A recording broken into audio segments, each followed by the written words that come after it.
pledge allegiance to the flag of the United States of America and to the republic for which it stands, one nation, under God, indivisible, with liberty and justice for all.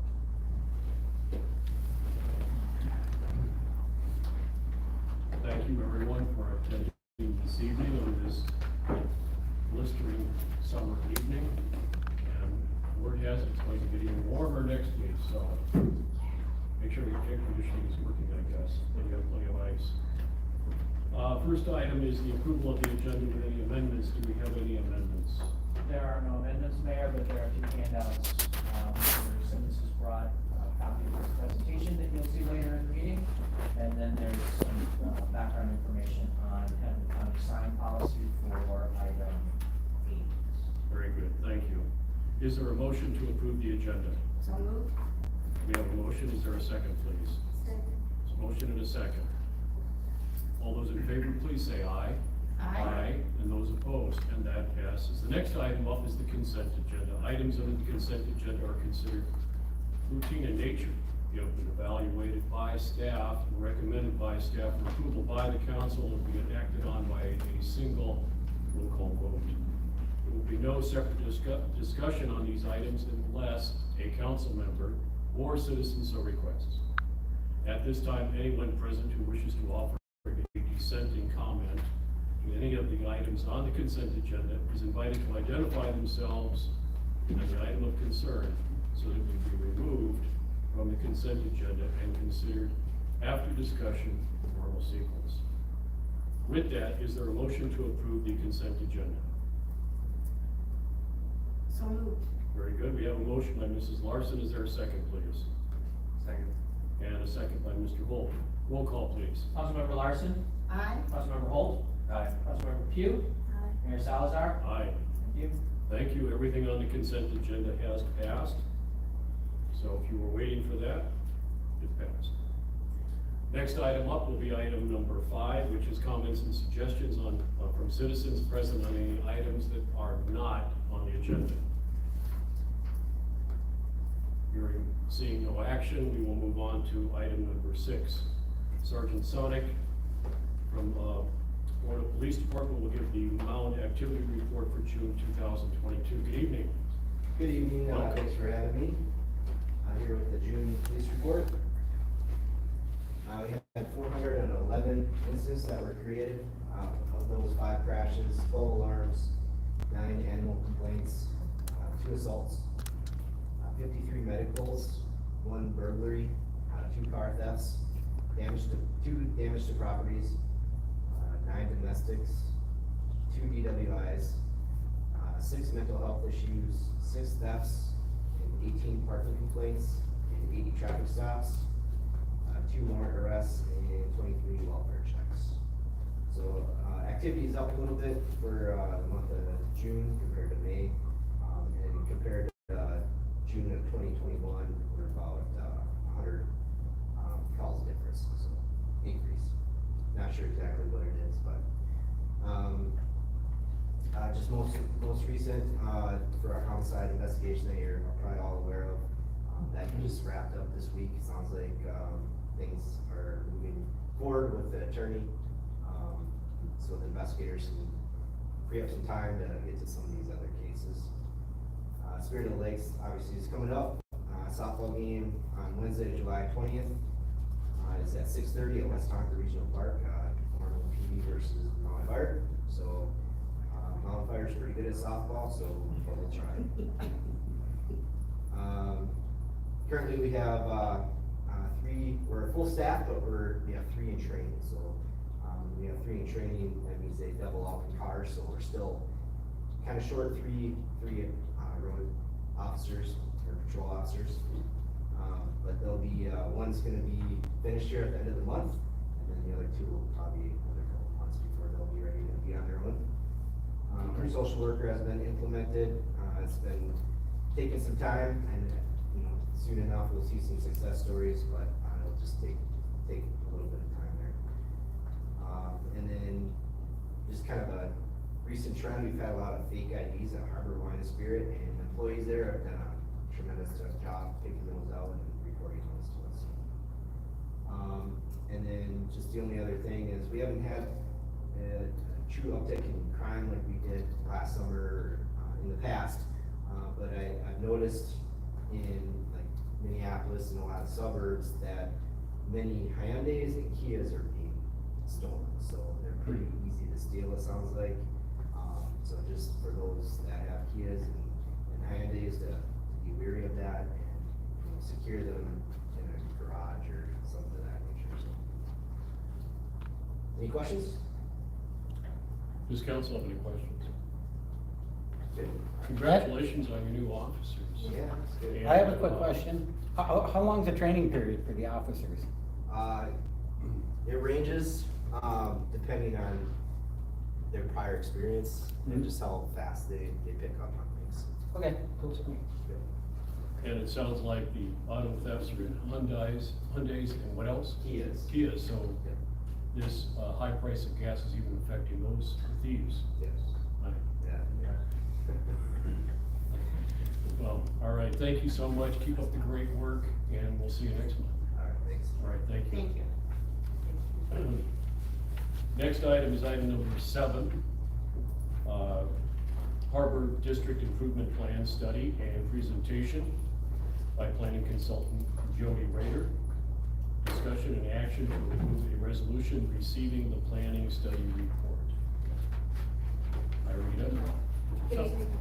Mayor, while Rita gets set up, this is Rita Trapp, Jody Rader. Jody is unable to be with us this evening. The action in front of the council is to approve the plan, which is very conceptual in nature. The individual projects that make up execution of that plan would be developed after the approval of the plan and the implementation of that. As a concept, the resolution that's in front of the council provides for, as in the title and as introduced by the mayor, receiving the plan from our consultants and approving it, and it provides instructions to staff to move forward on designing and planning and implementing the individual project elements that make up that plan in our capital improvement program. Very good, thank you, Rick. Good evening, Mayor, members of the council. I am pleased to present the plan related to the Harbor District Park improvements.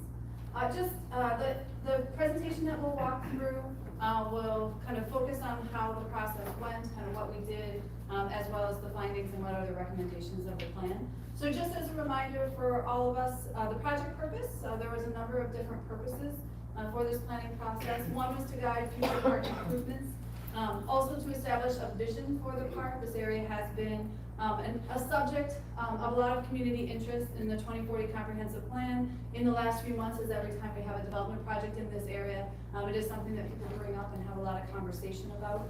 The hope was to have a plan that identifies and addresses circulation and access, recreation and facilities, programming, and maintenance.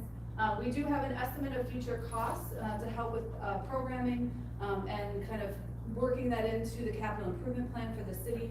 And then there is an implementation and phasing plan. Other considerations, so these are things that we thought about as we were working on the planning process. That included stormwater management, and there are some recommendations for how to address stormwater management in this area. Placemaking and identity of the Harbor District, as I'll talk about in a moment, is something that's very well identified in the community and recognized is through the community engagement process. Connections to nearby trails, and then the music and park farmers market. So the study area, just for everybody's benefit, the focus of the study was from Shoreline Drive across the south side of Dakota Rail Regional Trail. It included the parking lot where the Mound Farmers Market usually has their market every week. It includes Auditors Road right next to the harbor, and then it goes to the extent of the future residential development, the Artesa project. So that's the area that was studied as part of this project. The schedule, we began the effort in 2021, and we are hopefully just concluding it with you. And so we've had a number of community outreach that I'll talk about. We worked with the planning, the Parks and Open Space Commission. The Planning Commission was also encouraged to participate in some of those meetings because of their interest in this area as well. So the first phase of community engagement was really to gather information about the park, what people's perceptions were about the park, And so we did that through flyers, a website, email, and a survey. It was open for 6 weeks, the survey was, and nearly 800 people responded to the survey. We always like to know kind of who's participating in the survey, and you can see 95% of the responses were from residents of Mound. Some of the highlights from that summary, as I kind of noted just a minute ago, most people are very familiar with the area and visit the area about once per week. And it is, although it is popular and well visited, there are concerns about the area. People did describe it as empty or run down or underutilized. There's a vision that this area is something more than the grass field that it is today. Some of the most frequent activities that folks participate in is use of the regional trail, the farmers market, festivals or community events, dog walking, those types of activities. The biggest priorities that folks identified, maintaining the farmers market in the area, having trailhead amenities so they can use the regional trail, the venue for community festivals or so movies in the park or music in the park, accessible circulation, the open lawn. So those are some of this is the input that we used in trying to identify kind of the guiding principles for the plan as well as the improvements. The themes that were identified is a family-friendly gathering space and a natural and scenic area to complement the harbor and the development in this area. Is identified in folks' mind as kind of a signature park in Mound. Obviously we have Surfside, but that has a very particular function. So this is another important park in the community, its proximity to downtown. There was some discussion about name choices. You will see we specifically talk in this plan, we called it the Harbor District Park Improvement Plan.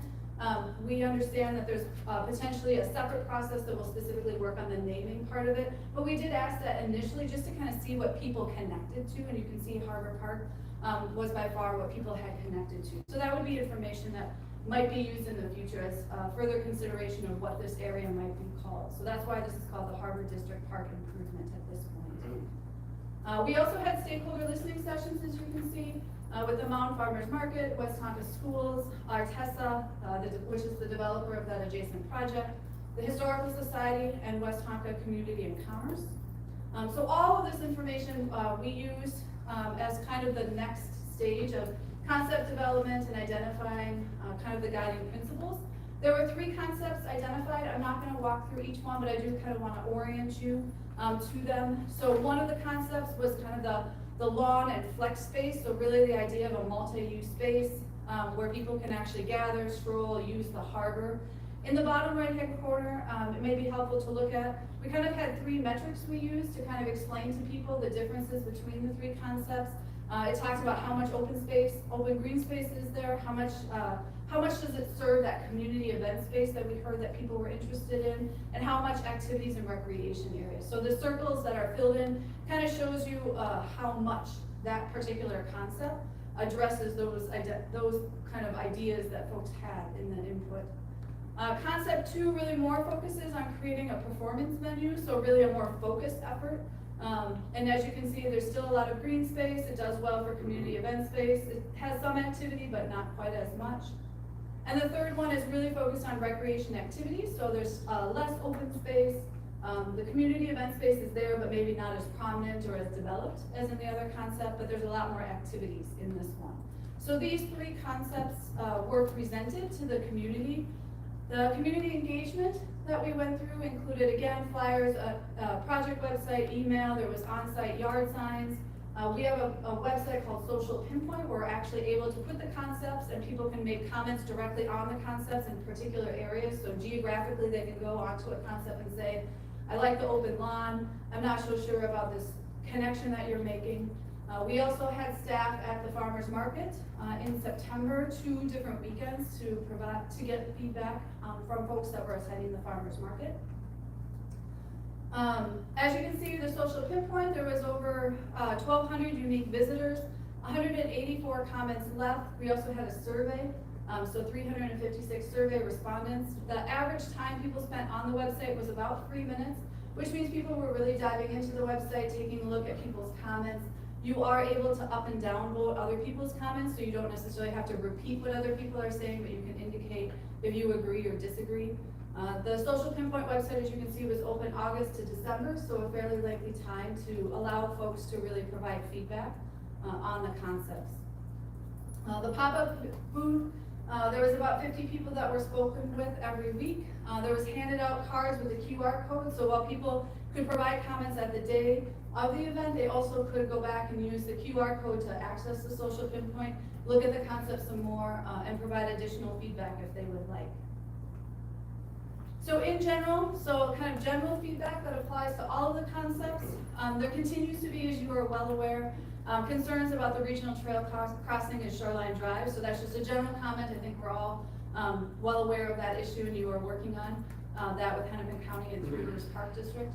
There was interest in adding more programming in the park space, so that's something that is referenced in the plan.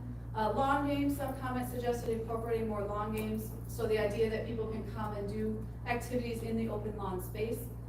Concern about lack of public boat access and boat parking, and as you know, that is related to the Auditors Road and the changing of the parking spaces in that area, and I know we've had conversations about that in the past.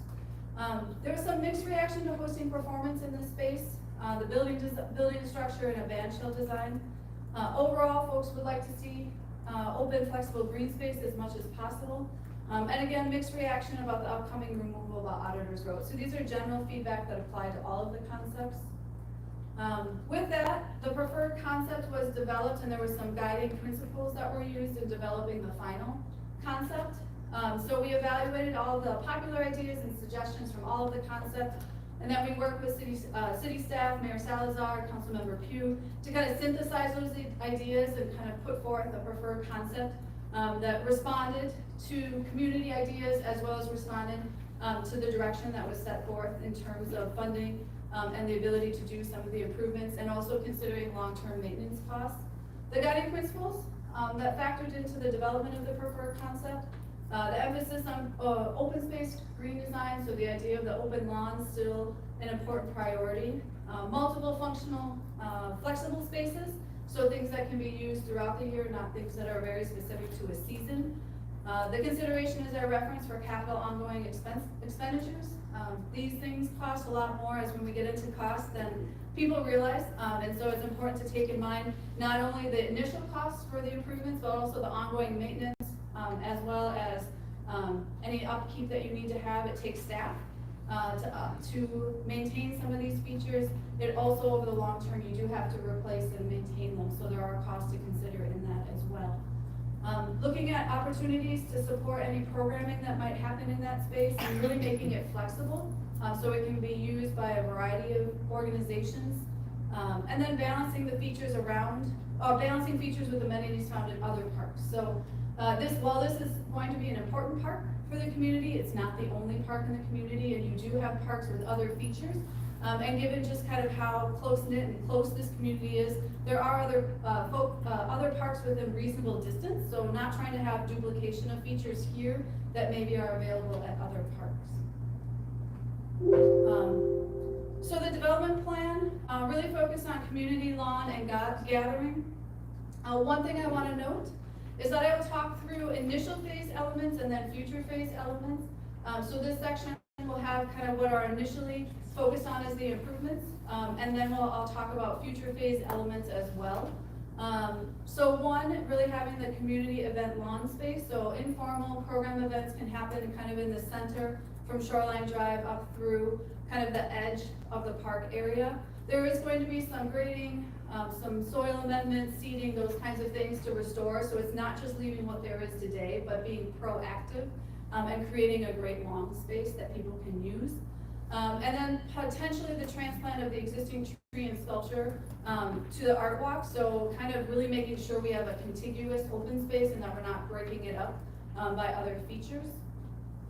The second part, looking kind of at the edge of the former farmers, or the continued farmers market space, a plaza. And that plaza has a couple of features. One is that you could have an overflow from the farmers market, so if it grows or as it grows, there is space for additional stalls to be located off the east parking area where they currently use. It also can be used for events as well. The potential for a future shelter, kind of an open air shelter that allows some areas for folks to have events and also has some shading. And then a fire ring gathering space for year-round use that also supports winter programming, because we were trying to incorporate some elements that can work in the winter. And you can see at the bottom there are some precedent photos that give examples of what that might look like. The promenade, which would be the kind of the connection, the sidewalk, formal connection between the trailhead, kind of veteran circle, the transit ramp, all the way to the performance area, where we currently have the pavilion. So it's distinct, it's something that is not just a sidewalk, but it really looks like something. There'd be shade trees, making sure that we connect all the way to the harbor. You will see here, we mentioned the stormwater feature. There is a stormwater feature currently. The idea is to reconfigure it, move it to make the open lawn space more contiguous. Right now it kind of goes at a perpendicular to what is being proposed today, and to really focus it as a rain garden. The stormwater feature is something that is needed on the site relative to just the impervious of the site, but it's not something that is needed to the same degree that it is kind of constructed today. So that is something that can be a rain garden. It can be moved around as the design kind of whole comes together. So we have a general location of where it would be. Seating at the harbor, so additional seating. So if the plaza, the harbor area is used as a performance venue, so there's some kind of informal seating that's off of there, kind of extends it, really invites people to use the open lawn area as well, to go and see a performance at that. The movable site furnishings, maybe some tables with the umbrellas, those types of elements as well. This is kind of in the area where Auditor's Road would be removed and reconfigured. And then the next element is the Art Walk and Hammock Row. So this is in, again, right along the Andrews Sisters Trail area, connection to Shoreline Drive. The idea of having some perennial landscaping, connecting you to Shoreline Drive.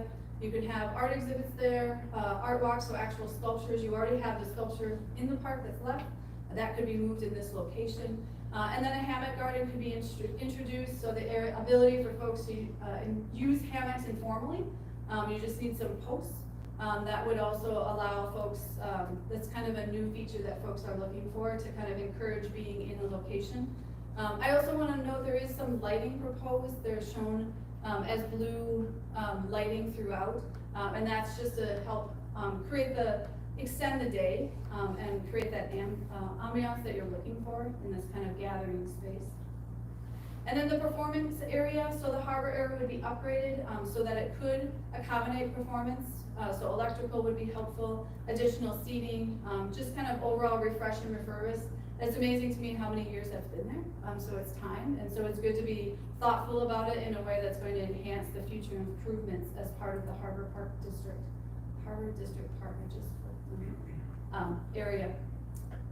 Moving on to kind of future place elements, placemaking and upgrades at the farmers market. So pedestrian scale lighting, a combination of banners, some branding, something that really kind of sets the tone for the farmers market.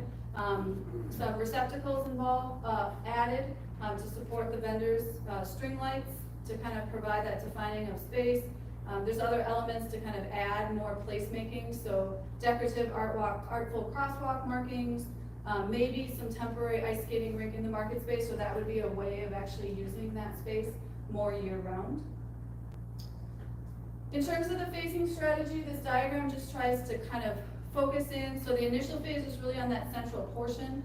So the path, the open community lawn, seating at the harbor, the plaza space with the fire ring, and then additional site amenities. And then future phases are really focused on the farmers market area, renovation of the harbor area, and then the shelter. So we've tried to do this in a way that activates or creates this district that people have been asking for right away, but allows some ways to enhance it in the future and meet community needs. So the estimate of capital costs, we do have an estimate that we worked through. As you can see, the estimate for the initial phase cost is $825,000 to $1.5 million, and then the additional costs are $315,000 to $800,000, and that's one of the reasons we broke those costs out. And you can see it includes all kinds of elements from removals to site prep to earthwork, and then the landscaping, site furnishings. And so this is something that we developed with staff. And then there are on this kind of the accompanying projects noted, so our TESA, and hopefully the partnering kind of on improvements to the Shoreline Drive crossing that I know folks have been talking about. So next steps. One would be to approve the resolution that is in your packet tonight, and I can move over to that if we need that.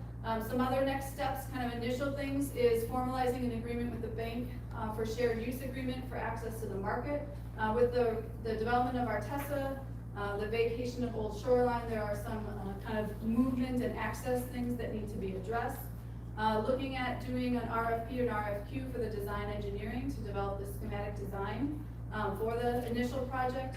The continued work with Hennepin County and Three Rivers on the trail crossing. Looking at maybe call for artists or working with artists who may be interested in kind of developing those placemaking elements. Further outreach to share on the name of the park when you're ready, just to kind of have an actual name that we're calling it. And then a long-term strategy for programming and staffing, because having more activities does take staff and partnerships potentially, and also maintenance and operations. So as I know is noted in some of the discussions that were had with the Parks and Open Space Commission, things like how do you maintain the ice skating rink? Those are things that there are partners in the community that may provide opportunities for the city as well. With that, I can answer any questions, or if there's elements of the document that you wanted to point out that we need to discuss, I'm happy to answer those as well. I have a copy with. Thank you. Thank you, Rita. Does council have any questions for Rita? All right, All right. thank you. Yes. Would you like, Mayor, would you like me to turn back on the lights? Would you like it off? Do you think we'll still use this? I'm happy with whatever you. We can leave it the way it is for now. Okay. Yep, thanks. Yep. It's cozy. And cool. All right. Well, this, council, we have we heard a great presentation, and we have a resolution here on page 1564. Unless there's any discussion, we can move forward on that resolution. Would someone like to make a motion to pass that resolution, receiving the planning study report and approving the Harbor District Improvement Plan? I'll make a motion. Very good. We have a motion for approval by Ms. Pugh. Is there a second, please? Second. Very good. And a second by Mr. Holt. Further discussion? I do have just comments. Sure. And, first of all, you know, I think this is really exciting. It is. And, in the last couple of months, since it's been long, I've been going over, just sitting and watching what people and kids do currently in the space. But I also think it's important as we're doing this, you know, we've got the static area, but we need to recognize that the area really continues on to the baseball fields and the skating rink, that they're all really connected. And we want the community to realize that connection of that whole series of activities, which brings it to even Sejong, you know, there's a right here. So I think, you know, that, as we move more into talking about this, that it's important that we lift that up as part of it, that this is really, very much the heart of the city.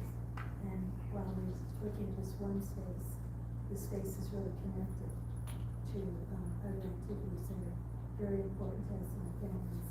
So, and actually, when you sit in the park, it is interesting watching the teenagers. They do cut across there to get over to the skating. Yeah. So it is part of their natural pathway, Yeah. to our, what is it, Sub-Zero, whatever, skateboard. Zero gravity. Zero gravity. Yeah, Okay, zero Sub-Zero, something. same thing. Good for Minnesota. Yeah. And then, the other thing, and I know, Mr. Valsar has been supportive of this idea, is that as we move through this, we need to think about signage and pathway, Yep. finding for our businesses, how we incorporate that, how we set up a sign that shows the map of the space. So those are just, comments that I wanted to add. And of course, you know, I'm always going to say, we have to protect the interest of the farmer's market Sure. and their entry and egress in there. And also, I brought a little show and tell, because many people may not know that at our farmer's market, I'm gonna pass these down, they encourage youth vendors. And so we've had 2 youth vendors this year. There's been a brother and sister team that is selling lemonade, homemade recipe. So it's very good lemonade. I told them they get too much, you should cut down the drinks and eat the price. But, they're there. And then this packaging is from a young lady who, is making doggy treats. Yep. And she has really been quite the entrepreneur. You can see the packaging. She's actually gone for FDA approval of her recipes. I mean, she is like done. I want to bring her in my class, you know, to show the other entrepreneurs. So I think that, you know, it just adds to the flavor of what's happening already in this space in our community, where youth are being encouraged to be entrepreneurs. And also, my understanding is that this year, for the graduates in 2023, the farmers market is going to have a scholarship. They're going to offer a scholarship to non-graduate.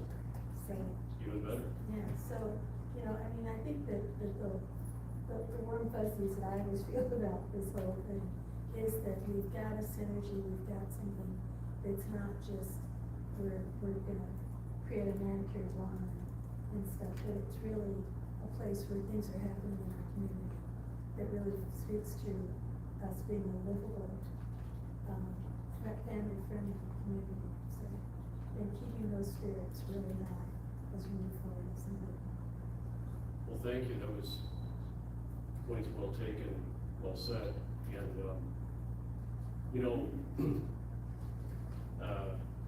it's been what, about a quarter of a century since that property has kind of gone in the situation that it's in, and, now we're finally, it's taken a long time, and there's many different things that have been considered, and now something is actually happening, and it's sat dormant for so long, and, you know, we had the tree lighting ceremony there for years, and now we have it over at Veteran Circle, but now finally, something's happening. We have the co-op that's gonna be built, and it's going to bring some new blood to our city. It's gonna be new housing, some new residents, some residents are downsizing. And then this beautiful park, we're just taking, we're gonna be building basically at the same time or shortly in tandem. So it's, great things are happening in our town, and, a lot of exciting things to look forward to. And, I'm really proud of our city and proud of our staff and Wasington Kogler and what they did to help us, and our citizens that contributed, you know, for what, 7 months, 8 months, whatever it was, and spending time on the internet and making comments and suggestions and what they thought would be great. And these are 95% of the survey, I think is what it was folks from here in Mound. So that's impressive. And so it's all hands, everybody's involved from, you know, from grassroots all the way up. And so it's impressive, and thank you. So anyway, if there's nothing else, we've already had a motion for approval and a second. So with that, is there, all those in favor, please say aye. Aye. Aye, and those opposed, and that passes. And thank you very much. Thank you. Good job. The next item is item number 8. And I'm gonna kick this off. Unfortunately, you know, on May 20th of this year, we lost one of our youngest members of our society, Mr. Eli Hart. And it was a tragedy, an incomprehensible tragedy and act that happened in our small town. We're all familiar with this, and the police report just briefly touched on it earlier this evening on the investigation. On the 27th, 7 days later, we had a vigil at the library for little Eli and his family. And it was for Eli, praying for the soul of little Eli, and praying for the healing of the family the Hart family, his father Torrey, and his new wife, and then extended family. And then also the health and the well-being and the repair of our city and our citizens. This is an older community, and we've never had anything like this. Something similar happened a few years ago, but in another city nearby. But anyway, during that vigil, I was approached by a number of citizens and news agencies, and Mr. Nyberg, who is here tonight, and there was an interest, a grassroots interest again, by our citizens and the community around. And I gotta tell you, I even received phone calls from people in Duluth about this. And the Iron Range. That's how broad this, and how many hearts this has touched. But there's an interest in naming the bridge that crosses Seton Channel. And I don't believe it's named right now. But there's an interest, and I mentioned this a couple of weeks ago at a earlier council meeting, that there was a petition that's being circulated. Mr. Nyberg has done that, and this is in our packets this evening, and what we're going to do is with your approval, council, approve this and pass this on to our county, Hennepin County, for their approval, and putting up a memorial plaque of sort somewhere on that bridge at their approval, that meaning the county's approval, and just memorializing little Eli Hart. And I know that you folks are behind this. I know we talked about it briefly a couple of council meetings ago, and it seems that everybody was in favor of this, as our citizens are. We have some 2,000 or better signatures, and I'm sure you didn't read them all, but many, as I said, many citizens all over the state, including the family, that are in favor of this. So before we proceed on ahead with that, Mr. Nyberg is here, and would you like to come on up and say a couple of words for us, or to us? Good evening. Please give us your name and address. Sure. Sorry to make a correction, but it's Jay Nygaard. Oh, I'm sorry. That's fine. I'm sorry. No big deal. I'm 1386 West Point Road, Orono, Minnesota. A lifelong resident of the area. And like you said, this is a unique experience out here. And it's unfortunate that it had to happen. And you know, it draws a light that these types of things do happen. And even in our backyard. And we have to be aware of this and worry about it. And I speak from experience because I have suffered certain things in my youth out here. So I can understand how when I was in the middle of all this and I was talking to people, how I could sense the community wanted more. They wanted to be able to come together. They wanted to do something to commemorate this so we have something to rally around in the future. And that's when the idea came to me, hey, let's rename this bridge. Now, of course, you said it's got no name, but it's all a figurehead. And I'm not stuck on necessarily renaming the bridge. I've heard other people say, let's do a memorial park, or let's do this or that. Those are all great ideas. But to me, this is the first step. The community's come together. They said they want something now. And it's time for you guys, as you said, that let's bring this to the county and start the next step. Let's get the county to look at, accept, and maybe help us develop what we're gonna do.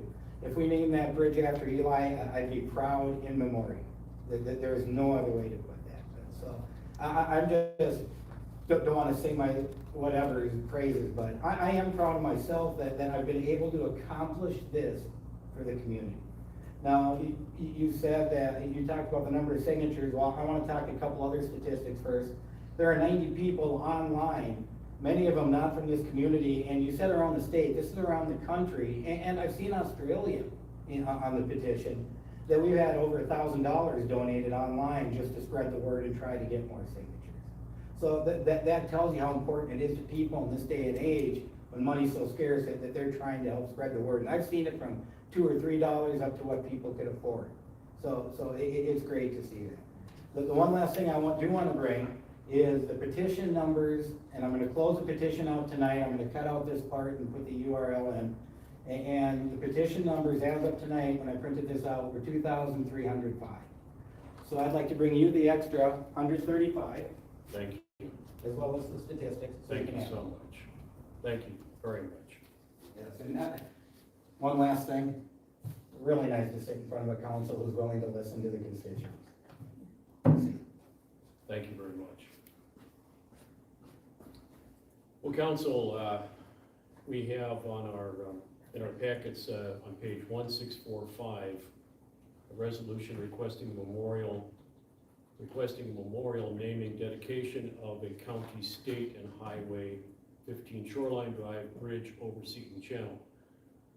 If there's no further discussion on this, would someone like to make a, first of all, is there further discussion on this? Any comments?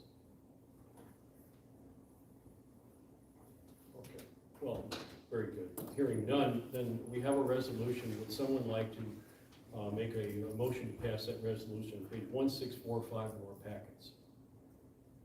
Mr. Mayor, Ma'am? I would like to make a motion to approve the resolution requesting memorial naming dedication of County State Aid Highway 15, which is Shoreline Drive Bridge over Seton Channel. Very good. We have a motion by Mrs. Larson. Is there a second, please? Second. And a second by Mr. Holt. Any further discussion? Hearing none, all those in favor, please say aye. Aye. And those opposed, and that passes. Thank you very much.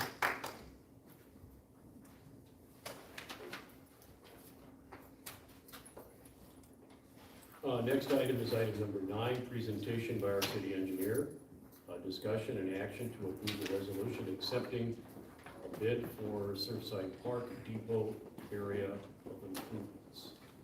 Brian?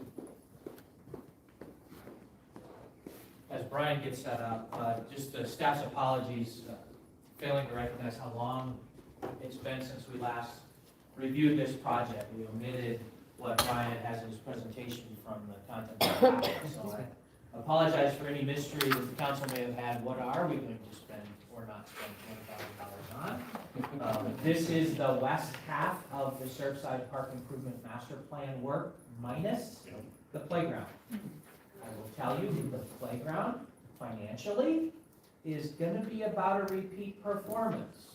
So we need to be thinking about that in conjunction with this. We would not intend to do that this year. We're looking at next year.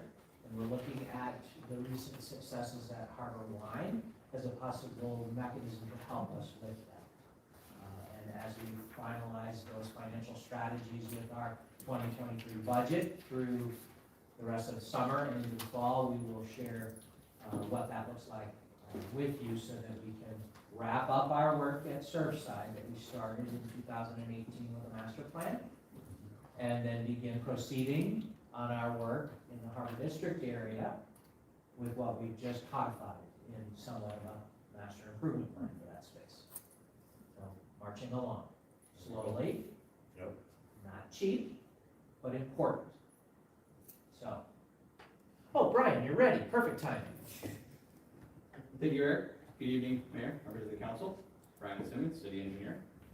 I also need to apologize for my part in not recognizing that through all the transparency that you asked of us, that we did not anticipate this presentation early enough to get it into the packet. So here we are. You've got printed copies, and I will make sure that there are PDFs available after the fact for anyone who wants to see the full packet in memoriam so that your record is whole.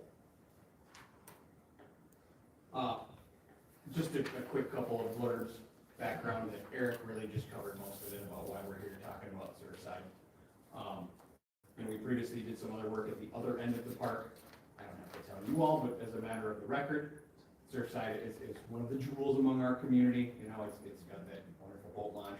It's where we do a lot of lakes things.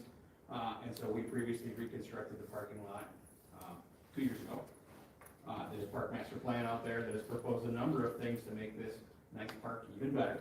And so the depot / beach parking lot, I guess we're calling it the depot area, needs some improvement. That pavement is kind of falling apart.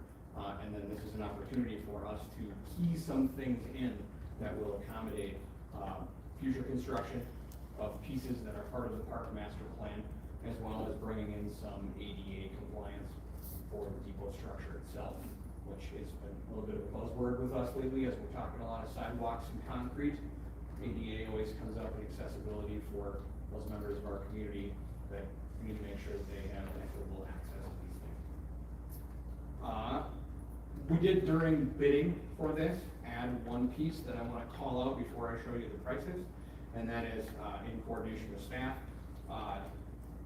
Mr. Manager had previously gotten a quote for concrete foundations for picnic structure, and we decided that this would be a good opportunity to see if we could get a discount on that through this contractor, so we added the foundations and slab for a future picnic structure as a bid alternate to this project. What do we call them there? What's the official name? Shed roof shelter.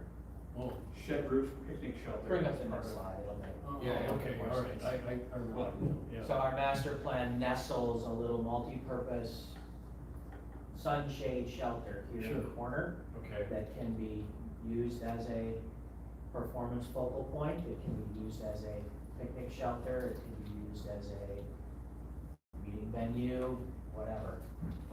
And I got what I thought were unreasonable prices from a shelter vendor that I was pursuing the shelter with, so I asked Brian, price this out for him. Sounds like they're really good at building a shelter and not so great at the concrete based on the numbers we got. And that might just happen a lot to do with the fact that that's not a lot of concrete.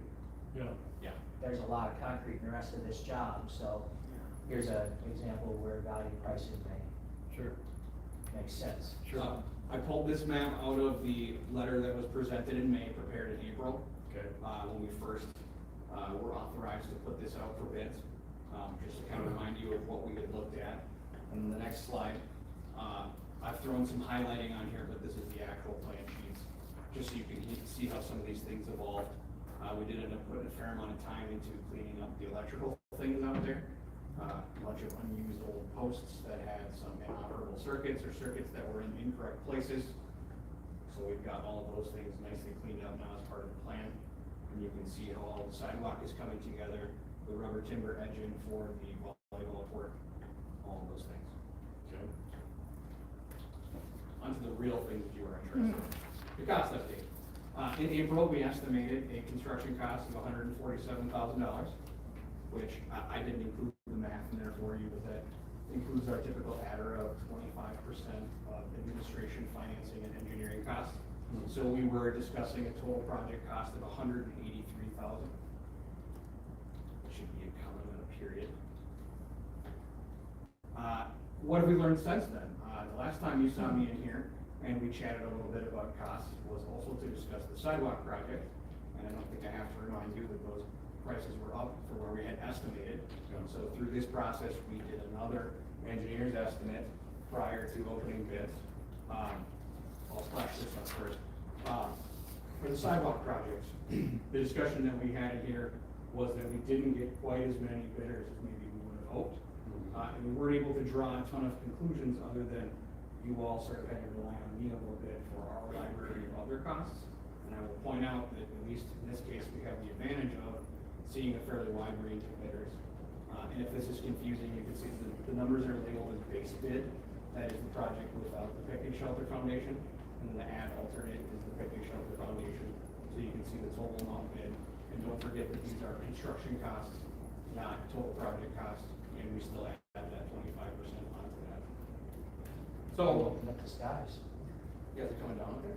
Yeah.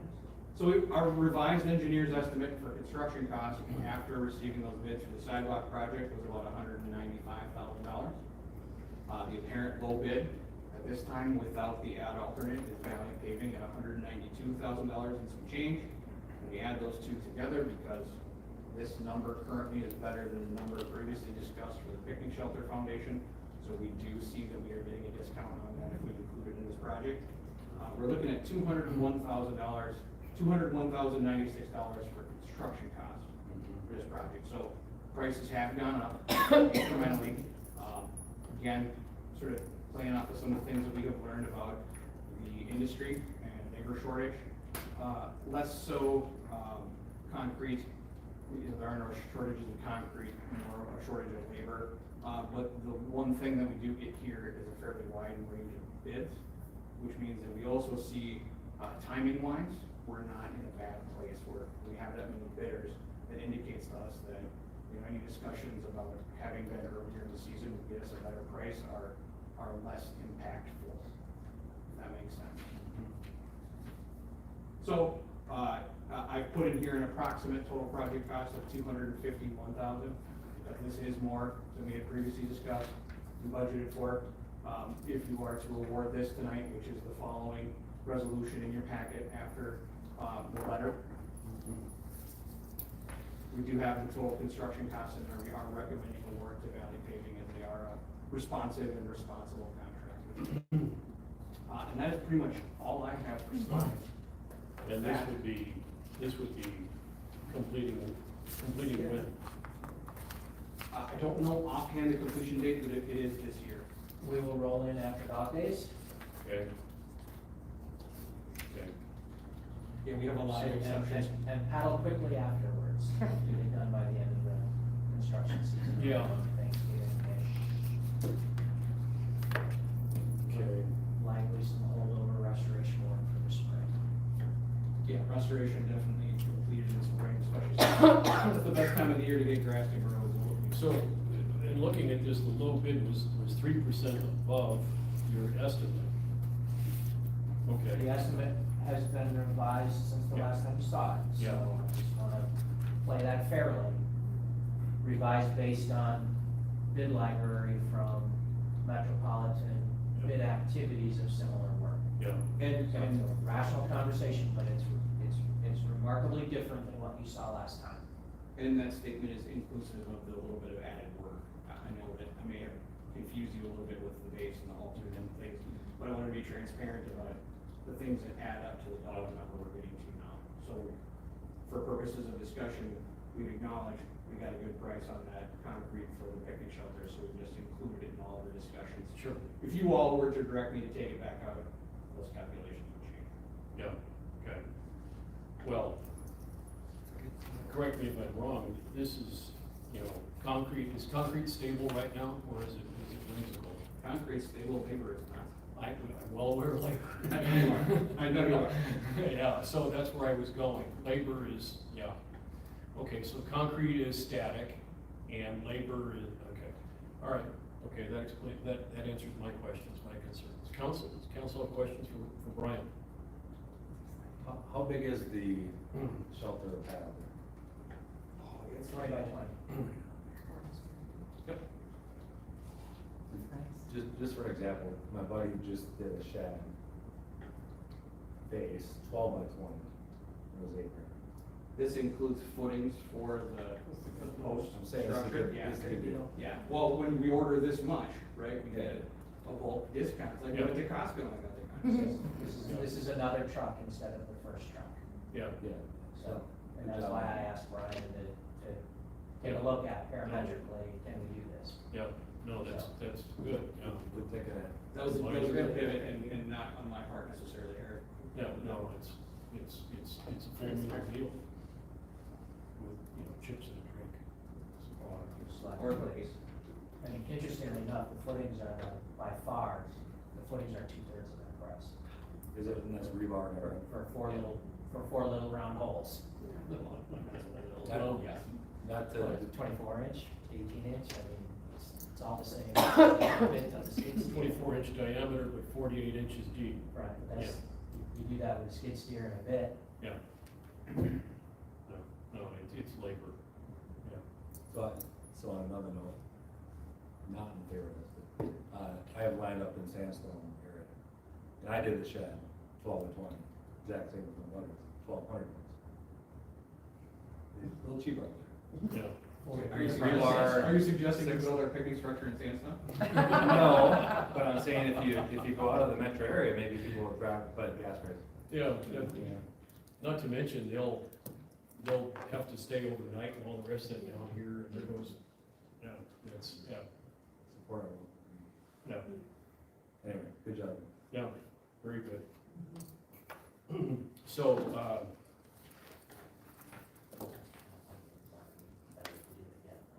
1648, is our, if there's, does council have any further questions or comments for Brian? If not, then we have a resolution on page 1648 of our packets, accepting this. Would someone like to make a motion to pass that resolution? Page 1648. Go ahead. Oh. Go ahead. Mr. Mayor, I'd like to make. Go ahead. I'd like to make a motion to approve resolution accepting bid for the Surfside Park Depot area improvements. City project number PW-22-09. Very good. We have a motion by Mrs. Larson. Is there a second, please? And a second by Ms. Pugh. Further discussion? Hearing none. All those in favor, please say aye. Aye. And those opposed, and that passes. Thank you. Good job, both of you. Well done. Thank you so much. Keep up the good work.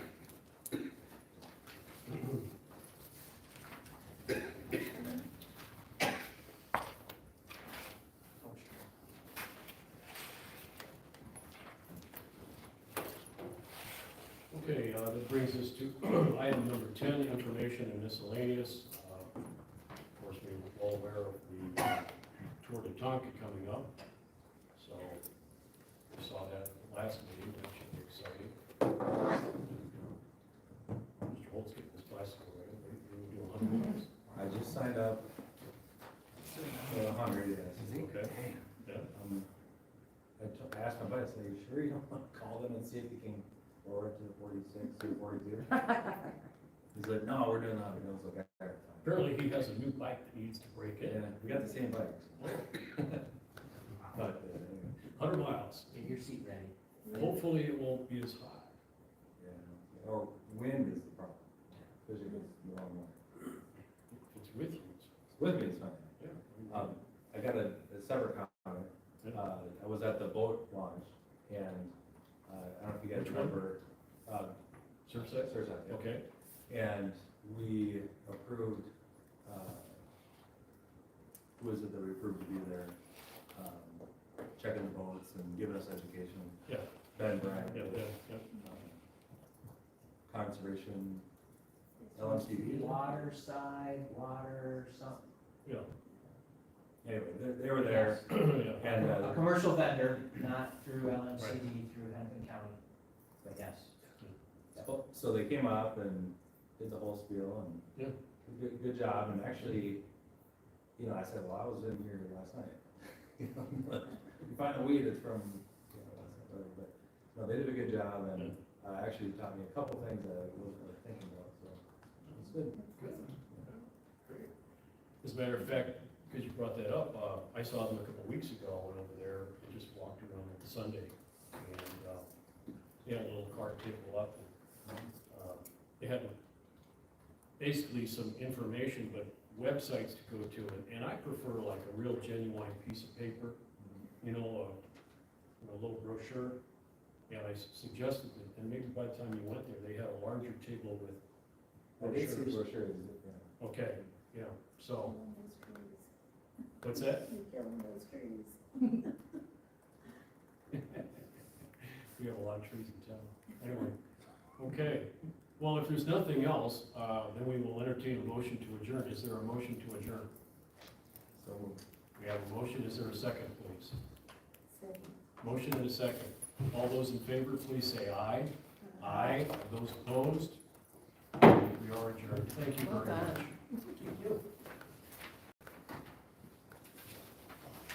Do you remember when I rebuilt West Point Road? Remember meeting out there? Yeah.